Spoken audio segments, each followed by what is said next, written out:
उस प्राण स्वरूप सुख स्वरूप दुख नाशक श्रेष्ठ तेजस्वी पाप नाशक परमात्मा के दिव्य तेज को हम अपनी अंतरात्मा में धारण करें।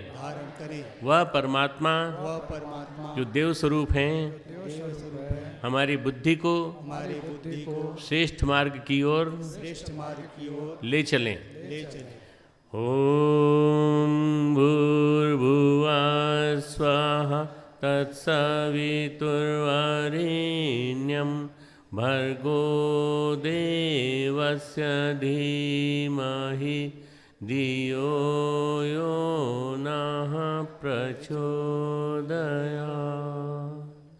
ओम गुरुर्ब्रह्मा गुरुर्विष्णु गुरुरेव महेश्वरः गुरु साक्षात् परब्रह्म तस्मै श्री गुरुवे नमः।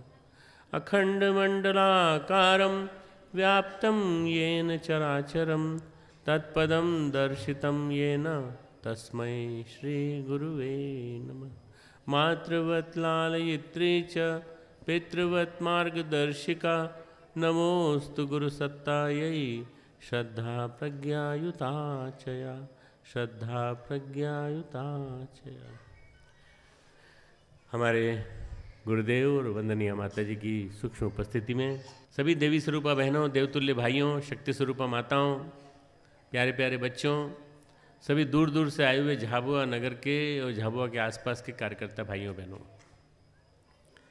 भाइयों, दुनिया में 3 ताकत है जिनके बलबूते सब चलता है। ये 3 ताकत जो हैं जिनके पास होती हैं, ऐसा कहते हैं कि सारी संसार की शक्ति वो हासिल कर सकता है। कौन कौन सी 3 ताकत हैं? पहली ताकत जिसको बोला जाता है, पहला बल जिसको बोला जाता है वो है अकल। जिसके पास अकल है, जिसके पास बुद्धि है, जिसके पास सोचने का मादा है, वो सब तरह के काम कर सकता है। वो सब तरह काम कर सकता है। बड़े से बड़े, ऊंचे से ऊंचे पद पे बैठ सकता है, कलेक्टर बन सकता है, कमिश्नर बन सकता है, नेता बन सकता है और मुख्यमंत्री बन सकता है, प्रधानमंत्री बन सकता है, बुद्धि के बल पे। और ऐसा कहा जाता है कि बुद्धि जो है वो आदमी को बलवान बनाती है, बुद्धि आदमी को शक्तिवान बनाती है।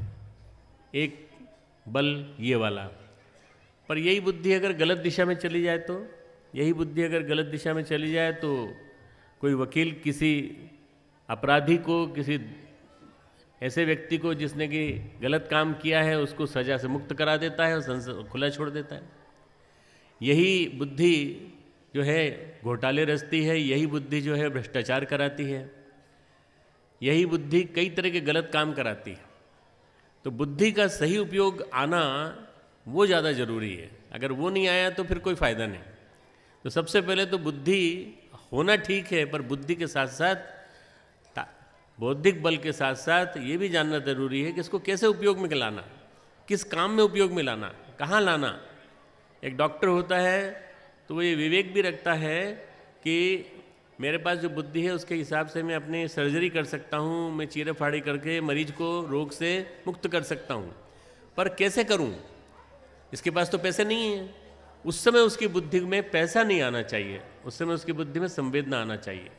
और बुद्धि में संवेदना आएगी तो फिर वो सबसे पहले मरीज को तकलीफ से मुक्त करेगा, उसका यश बढ़ता चला जाता है। और जो डॉक्टर, जो इंजीनियर बुद्धि के बल पे चलते हैं, पैसा तो आता है पर भ्रष्टाचार का पैसा धीरे धीरे खोखला करता चला जाता है। तो पहली ताकत बुद्धि की ताकत। दूसरी ताकत अपने शरीर की ताकत। शरीर की ताकत, स्ट्रेंथ जिसको कहते हैं, फिजिकल स्ट्रेंथ।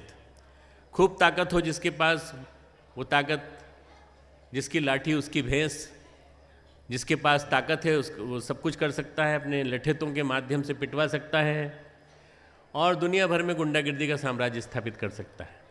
पर शरीर स्वस्थ होना जरूरी है। शरीर बलवान हो बहुत जरूरी नहीं, पर शरीर स्वस्थ होना जरूरी है।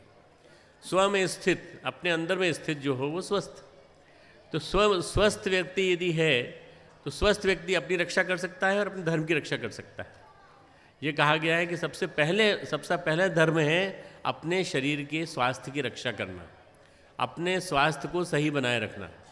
ये यदि आपने सही बनाए रखा तो आपका बल, आपका शरीर बल, शक्ति आपकी बहुत अच्छी तरह से काम करेगी। शरीर का बल, और शरीर का बल यदि गड़बड़ दिशा में चला जाए तो, शरीर का बल गलत दिशा में चला जाए तो यही गुंडागिर्दी कराता है, यही विश्वविद्यालयों में हड़ताल कराता है, यही डंडे लेके और लाठी लेकर के अच्छे खासे बने बनाई चीज़ों को तोड़ देते हैं। और नेतागिरी में जो होता है आजकल आप देख रहे हो, अभी इलेक्शन अनाउंस हुए हैं, आपस में लड़ रहे हैं एक दूसरे के साथ। ये ताकत का गलत दुरुपयोग है, ताकत का दुरुपयोग है और गलत दिशा में जा रहा है। तो ताकत एक बल है, ताकत एक शक्ति है, पर इस शक्ति का उपयोग सही दिशा में होना चाहिए। तीसरी शक्ति है मित्रों पैसा। पैसा, धन। लोग कहते हैं कि धन के बिना कुछ नहीं हो सकता, इसलिए सारी दुनिया धन के पीछे भाग रही है, पैसे के पीछे भाग रही है। पैसा नहीं होगा तो कुछ नहीं होगा। शिवगंगा मेले में आने के बाद मुझे ऐसा लगा कि पैसा नहीं हो तो भी सब कुछ हो सकता है, जैसे यहाँ हुआ है।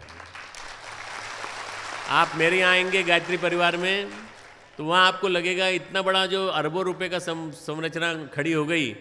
हमारे पास पैसा नहीं था, पर हम लोगों से 10-10 पैसा मांगा, 1-1 रुपया मांगा, और लाखों लोगों ने हम पे विश्वास करके दिया, और हमारे पास अब पैसा ही पैसा है। उस पैसे का हम सही उपयोग करते हैं, इसलिए हम बड़े हैं, अमीर हैं। उन सारे अंबानी और जितने भी रिलायंस के जितने भी लोग हैं, जो भी अमीर लोग हैं, उन सबसे ज़्यादा अमीर हम लोग हैं, क्योंकि लोगों के दिलों पे राज करते हैं, और लोगों के दिलों पे राज करते हैं, इसलिए हम पे ज़्यादा पैसा है। शिवगंगा वाले जिस काम में लगे हैं मित्रों, उस काम से मैं बहुत प्रभावित हूँ, बहुत ज़्यादा प्रभावित हूँ। मैं तो जब पहली बार आए थे, महेश जी मेरे से मिलने और राजाराम भाई मिलने आए थे, मैं तब से ही बहुत प्रभावित हूँ। तीसरी ताकत, पैसे की ताकत।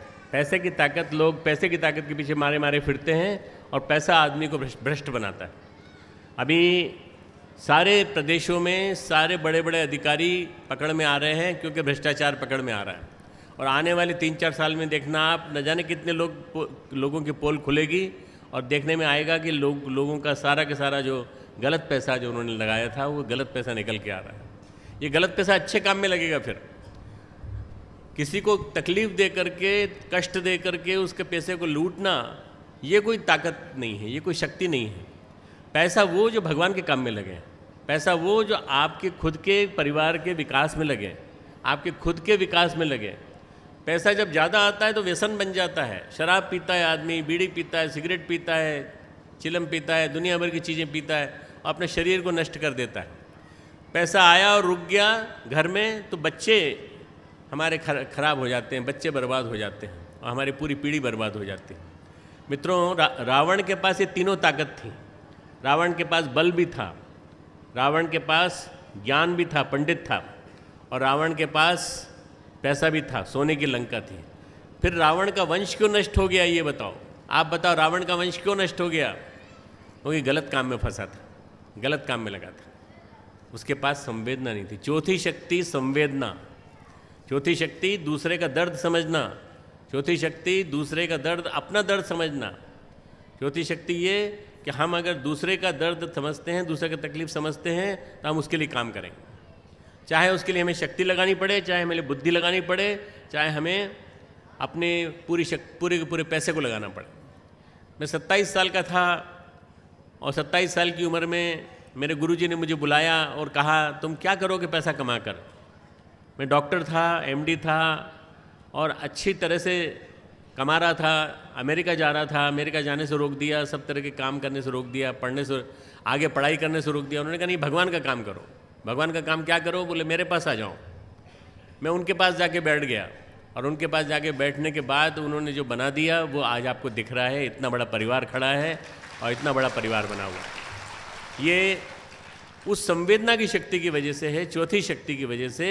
संवेदना कहते हैं प्यार को, जो माँ बच्चे को करती है। संवेदना कहते हैं स्नेह को, ममत्व को, जो गौ माता जब करती है और अपने बच्चे को चाटती है, तो वो दूध पीता है, तो चाटती है, उतना ही दूध बनता जाता है उसके अंदर। अगर आपको दृश्य देखना हो तो माँ बेटे के बीच में प्यार होता है, उसको देखो। अगर आपको दृश्य देखना है तो भाई बहन के बीच में जो प्रेम होता है उसको देखो। आपको देखना है तो जो निश्चल पति पत्नी के बीच में जो प्रेम होता है उसको देखो। ये प्रेम है, ये संवेदना है। हमें इस संवेदना को समझना पड़ेगा। संवेदना जिस दिन समझ में आ जाएगी, हमें अपनी भूमि के प्रति प्यार पैदा हो जाएगा। ये हमारी भूमि है, ये राष्ट्र हमारी माता है। हमारे राष्ट्र का, हमारे देश का चित्र यहाँ बना हुआ है। किस झांकी में है मुझे मालूम नहीं, याद नहीं है, शायद जंगल वाले जिसमें बना है, राष्ट्र का बना चित्र। पूरा के पूरा देश बना हुआ है माता के रूप में बना हुआ है। माता के रूप में, माता के केश होते हैं, माता के केश, ऊपर हिमालय, यहाँ पर पूरा के पूरा नख से जड़ा हुआ मुकुट है। यहाँ दोनों एक खंबा है, ये एक खंबा है, ये कंधे हैं दोनों के दोनों। एक हमारा इधर का बंगाल है तो इधर हमका पंजाब है, ये पंजाब होता हुआ पाकिस्तान चला जाता है, अफ़गानिस्तान चला जाता है। ये हमारा कंधा जो है ये चला जाता है वहाँ तक, थाईलैंड तक चला जाता है। पूरा के पूरा ये हमारा देश है पूरा। और माँ खड़ी हुई है सामने, एक तरफ से नर्मदा पार कर रही है, एक तरफ से गंगा पार कर रही है, और दोनों तरफ जो स्तन हैं वो हमारे विंध्याचल पर्वत हैं, सतपुड़ा पर्वत हैं, और हमारा जो पैर हैं उसके माता के, वो माता के पैर समुद्र पखारता है। ऐसा देश दुनिया में कहीं नहीं है मित्रों, ऐसा देश दुनिया में कहीं नहीं मिलेगा, ऐसा सुंदर चित्र कहीं नहीं मिलेगा आपको, ऐसा सुंदर देश कहीं नहीं मिलेगा। अगर कभी फिर से जन्म लेने का मौका मिले तो आपको जन्म लेने के लिए भगवान से प्रार्थना करनी चाहिए कि हमें भारत भूमि में जन्म लेने का मौका मिले, क्योंकि भारत भूमि में ही अवतार होते हैं और कहीं अवतार नहीं होते। भारत भूमि में सारे भगवान पैदा होते हैं, भारत भूमि में ही सारे देवी देवता पैदा होते हैं, भारत भूमि में ही हमारे ये जो 6 देवी देवता हैं, जलहरण देवी जल देवता, माता वन जंगल देवता, जमी माता जमीन देवता, बाबा देव जन देवता, जानवर गौ माता, और जितने भी और भी जो जानवर हैं जो हमारे लिए उपयोगी हैं सभी, और हमारा अंतिम जो 7वां बनाई थी प्रदर्शनी आपने, नव विज्ञान। ये सब विज्ञान की दृष्टि से देखेंगे तो सब के सब आपको लगेगा विज्ञान सम्मत है पूरा का पूरा। मैनेजमेंट की दृष्टि से भाई साहब ने देखा, उन्होंने कहा सब के सब बिल्कुल सही है। हम इन देवी देवताओं को जीवन में अगर उतारना चाहते हैं तो मित्रों सबसे पहले हमें अपनी भारत माता की पूजा करने की बात सोचनी पड़ेगी। भारत माता हमारे देश की माता है, ये भारतवर्ष हमारा है, इसकी रक्षा करना हमारा फ़र्ज़ है। पानी की रक्षा करना हमारा फ़र्ज़ है, जल की रक्षा करना हमारा फ़र्ज़ है, हमारी पृथ्वी माता की रक्षा करना हमारा फ़र्ज़ है। इस पृथ्वी की मिट्टी खिसक खिसक करके बार बार जा रही है नदियों में, नदियों से जा रही है समुद्र में, इसको रोकना हमारा फ़र्ज़ है। जो किनारे हैं उनके ऊपर एक हरियाली की चादर बिछाना हमारा कर्तव्य है, ये हमारी जिम्मेदारी है। इसके अलावा जो गंदा कर देते हैं हम पानी को, उस पानी को गंदा करने से बचाना हमारा कर्तव्य है, पर्यावरण की रक्षा करना हमारा जब कर्तव्य है। ये सारा के सारा काम हम लोगों का है, क्योंकि हम माँ की रक्षा करते हैं। माँ की रक्षा करना यानी संवेदना का जागरण, ये चौथी शक्ति। ये चौथी शक्ति जिस दिन पैदा हो जाएगी, आपकी माँ के कपड़े कोई उघाड़ दे तो आपको कैसा लगेगा? आप उसको मार दोगे। और अगर आप बहुत ही गुस्से वाले भील होंगे तो तीर से मार दोगे। माँ की इज्जत पे हाथ रखने की कैसी हिम्मत हुई? आज भारत माता की इज्जत से लोग खेल रहे हैं। आपके अंदर ऐसा मन में भाव आना चाहिए कि भारत माता की इस इज्जत से खेला जा रहा है तो हम लोगों को भी रक्षा करनी चाहिए। मित्रों, गायत्री परिवार इसी काम में लगा हुआ है, भारत माता की इज्जत बचाने के लिए। हमको सबको मिलजुल करके सारे देवी देवताओं के साथ इन सबकी रक्षा के लिए जो प्रयास जहाँ कहीं भी हो रहे हैं, इन प्रयासों को बढ़ाना चाहिए। हम केवल झाबुआ क्षेत्र तक सीमित नहीं रहेंगे, हम यहाँ से लेके पूरा के पूरा जो बेल्ट है छोटा नागपुर तक का, साबरकाठा बनासकाठा तक का इस पूरे क्षेत्र में जाएंगे। गुजरात में जाएंगे, महाराष्ट्र में जाएंगे, हम मध्य प्रदेश में जाएंगे कोने कोने तक, और उसके बाद हम रांची क्षेत्र में जाएंगे। जहाँ जहाँ आदिवासी बैठता है, आदिवासी बसता है, आदिवासी को जहाँ लूटा जाता है या शोषण होता है, उस आदिवासी को उसका अधिकार दिलाएंगे। उसको अधिकार दिला करके उसको जल जंगल ज़मीन के बारे में बताएंगे, पर्यावरण के बारे में बताएंगे और रक्षा करने को कहेंगे। उसके साथ कंधे से कंधे मिला के हम खड़े होंगे, जैसे हमारे साथ ये बहादुर भाई बैठा हुआ है यहाँ पे, और इनके माध्यम से हम रक्षा करेंगे पूरे जंगलों की। अगर जंगल जिंदा रहेंगे तो देश जिंदा रहेगा। अगर जंगल समाप्त हो जाएंगे तो मित्रों हमारा सारा का सारा पर्यावरण गड़बड़ा जाएगा। आप देख नहीं रहे कितने तेज़ी से पर्यावरण गड़बड़ा रहा है, कितनी तेज़ी से शहरीकरण हो रहा है। शहर बढ़ते चले जा रहे हैं, गांव छोटे होते चले जा रहे हैं, गांव छोटे होते चले जा रहे हैं, कस्बे छोटे होते चले जा रहे हैं, और शहर बढ़ते चले जा रहे हैं। शहर का बढ़ना हमारे लिए खतरनाक चिन्ह है, खतरनाक संकेत है। ये शहर जितने तेज़ी से बढ़ेंगे और जितने ज़्यादा बढ़ेंगे, उतने बढ़ते हुए शहर हमारे लिए नुकसानदायक हैं। हमारी समृद्धि का प्रतीक नहीं है। हमारी समृद्धि का प्रतीक है हमारे खेत, हमारी समृद्धि के प्रतीक हैं हमारे जंगल, हमारी समृद्धि के प्रतीक है हमारी जड़ी बूटियाँ, हमारी समृद्धि के प्रतीक है हमारी गौ माता। ये समृद्धि के प्रतीक हैं, इनको बढ़ाना चाहिए, इनको जगह जगह इनका वृद्धि होना चाहिए। तो आज विदाई के दिन मैं आपसे उम्मीद करता हूँ, आपसे आशा करता हूँ कि आप सब लोग संकल्प लोगे, आप सब ये प्रार्थना करोगे अपने अपने देवी देवता से, वन देवता से, अपने देवी देवता से, जो आपके खुद के आपके यहाँ के देवी देवता हैं, उनसे कि आप किस तरह से इस काम को अंजाम दे सकते हो। आप लोग मिलजुल करके कैसे कैसे काम कर सकते हो। किसी ज़माने में भगवान राम जंगल में आए थे तो आदिवासी भाइयों ने उनकी मदद की थी। अभी कट्ठीवाड़ा क्षेत्र में हम 500 राम और 500 लक्ष्मण, 1000 राम लक्ष्मण बनाने का हम लोग दायित्व हाथ में ले रहे हैं। ये राम लक्ष्मण पूरे क्षेत्र में जाएंगे, हम इनको ट्रेनिंग देंगे। ट्रेनिंग देने के बाद इनको जून महीने में ट्रेनिंग देके इनको शांति कुंज ले जाएंगे और अपने पास रखेंगे इनको 45 दिन तक, और 45 दिन तक तैयार करके उनको राम लक्ष्मण बना के हम यहाँ भेज देंगे। आप देखना पूरे क्षेत्र का कायाकल्प कर देंगे, बदल देंगे पूरे क्षेत्र का, बदल देंगे पूरे क्षेत्र। इन्हीं की ज़रूरत है आज। आप अपने युवकों को, आप अपनी युवा शक्ति को हमें सौंप दीजिए।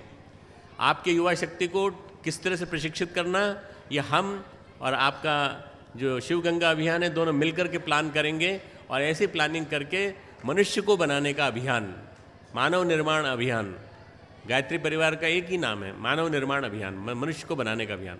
आज आदमी ही नहीं बना, बाकी सब बन गया। मकान बन गया, घर बन गए, फैक्ट्री बन गई, कारखाने बन गए, स्टेशन बन गए, रेलवे बन गई, सड़कें बन गई, पर आदमी नहीं बना।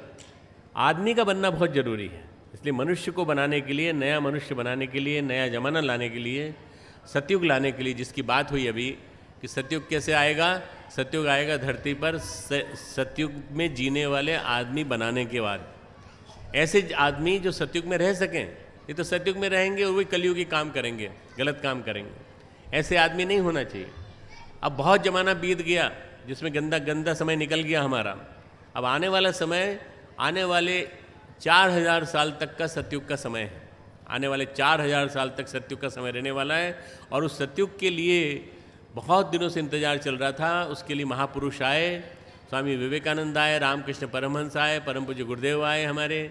इसके अलावा भी ढेर सारे आदि शंकराचार्य से लेकर ढेर सारे हमारे स्वामी ज्ञानेश्वर महाराज महाराष्ट्र में, ढेर सारे महापुरुष इस देश में जन्मे हैं। क्योंकि इस देश की जो भूमि है वो बहुत उपजाऊ भूमि है। इस उपजाऊ भूमि में महापुरुष पैदा होते हैं, और जितने महापुरुष पैदा होंगे उन महापुरुषों को आप देखना, उनके माध्यम से पूरा देश बदलता चला जाएगा। और अपना देश पूरी दुनिया का सरताज बनेगा, पूरी दुनिया का जगत गुरु बनेगा, और जगत गुरु बन के राज करेगा पूरे देश का, पूरे विश्व का। आज बाहर के लोग यहाँ आ रहे हैं और यहाँ आकर के सीख रहे हैं। अब हमसे हमारे ज्ञान को सीखने की कोशिश कर रहे हैं, हमारे बारे में जानने की कोशिश कर रहे हैं कि इन्होंने कैसे किया, ये सब कैसे किया इन्होंने। ये वही टेक्निक्स हैं, वही परंपराएं हैं जो हमारी परंपराओं में जो चीज़ थी उनको हम भूल गए थे। हम भूले हुए को फिर याद करा रहे हैं, और वही चीज़ों को सीखने के लिए लोग बाहर से आ रहे हैं। हमारे देश को जगत गुरु बनाने के लिए हम सब मिलकर प्रयास करें, ऐसी प्रार्थना है।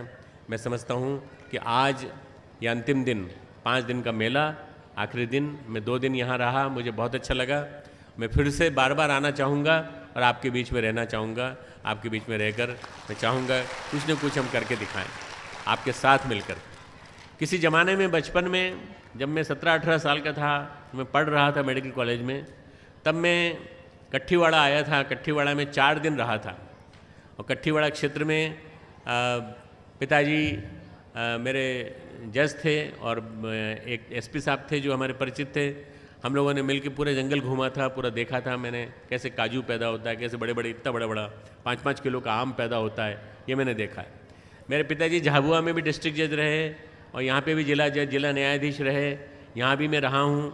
और जो जिनको सब श्रद्धा से, बड़े प्यार से, सम्मान से मेरी पत्नी को दीदी बोलते हैं, आदरणीय दीदी बोलते हैं, वो भी यहाँ 3 महीने रही हैं अपनी माताजी के साथ यहाँ रही हैं। तो इसलिए मेरी जन्मभूमि तो नहीं है, मेरी जन्मभूमि तो मुंबई है, पर मैं ऐसा समझता हूँ कर्मभूमि झाबुआ को मानते हुए, इंदौर को मानते हुए, मालवा को मानते हुए इस पूरे क्षेत्र के लिए कुछ करने का मन है और इसके लिए पूरी तरह से आपके साथ लग के काम करूँगा। खूब खूब मंगल कामनाएं, गुरुदेव माता जी के आशीर्वाद।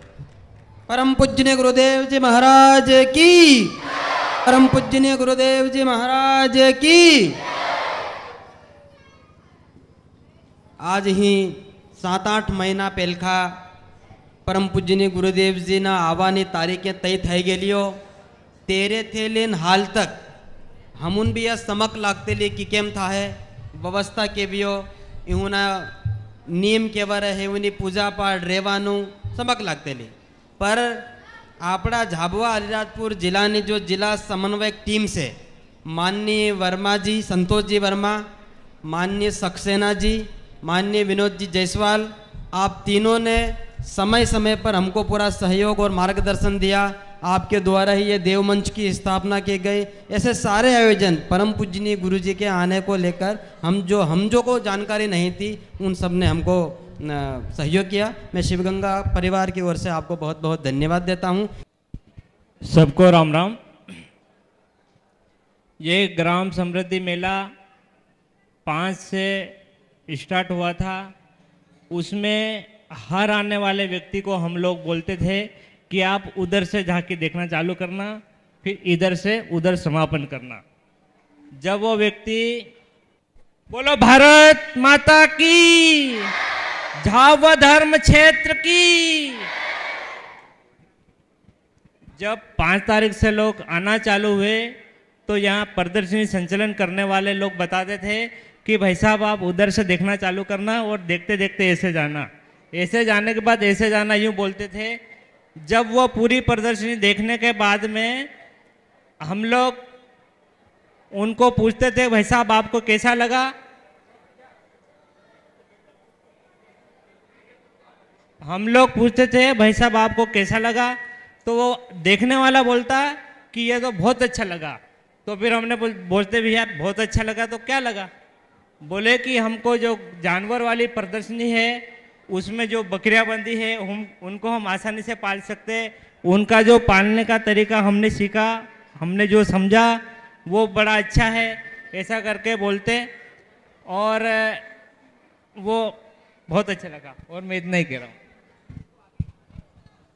ओम नमोस्तनन्ताय सहस्रमूर्तये सहस्रपादा शिशिरोरुवाहवे सहस्रनाम्ने पुरुषाय शाश्वते सहस्रकोटि युगधारिणे नमः सहस्रकोटि युगधारिणे नमः। ये झाबुआ के लिए ज्ञान रथ संचालन करने वाली टीम है। इसके ऊपर अक्षत पुष्प की वर्षा हो रही है। आशीर्वाद है, अभिनंदन है। ज्ञान के प्रचार प्रसार के लिए भाई लोग काम करेंगे। ओम मंगलम भगवान विष्णु, मंगलम गरुड़ध्वज, मंगलम पुंडरीकाक्षो, मंगलायतनो हरिः। भद्रं कर्णेभिः शृणुयाम देवा, भद्रं पश्येमाक्षभिर्यजत्राः। स्थिरैरङ्गस्तुष्ट्वागुंसस्तनूभिर्सेमहि देवहितं यदायुः। आपू અહીં ઉઠવાના और તેના મંદિર तक जावाना और जाइन फिर पासा आવું। यूँ मेरे हिसला लागे रहा नहीं मेरे कोड़ी तो आपू सब हाथे रेन गुरुजी गेती खोद है आपने हाथे थोड़ी बार काम कर है और आपू भी थोड़े 10 मिनट नो काम करीन फिर पासा आवी जाऊँ। जिंदा देवो काम कहना कसरू उठाड़ ले है कहनो बेके हाथी भाटा बीड़ देवानो एक 10 मिनट नो आपू तो हलमो करीन फिर पासा हूँ। आपू सब जना जावो गुरुजी तई आवी से।